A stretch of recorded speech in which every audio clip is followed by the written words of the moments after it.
பெரியவர் தன்னுடைய சொந்த ஊருக்கு போறாரு. ஆத்துல பரிசல்ல போயிட்டு இருக்காங்க. பரிசக்காரர் கேட்கிறாரு, எங்க போறீங்கன்னு.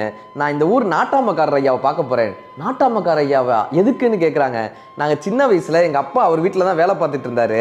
நான் இங்கேயும் அங்கேயும் அவரோட உதவிக்கு இருந்தேன். அப்போ நாட்டாமக்கார ஐயா தான் கூப்பிட்டு, நீ ஏன்டா அந்த சின்ன வயசுல வேலை பார்க்குற, நீ படிக்கணும்டான்னு சொல்லி அவர் சொந்த காசை போட்டு என்னை படிக்க வச்சாரு.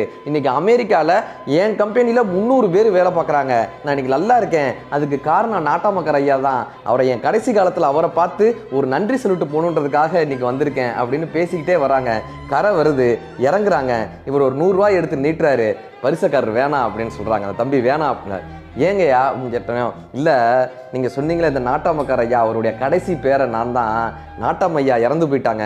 எங்கள் சொந்தக்காரங்கள்லாம் ஏமாத்திட்டாங்க. எங்கள் வீடெல்லாம் நொடிச்சு போயிடுச்சு.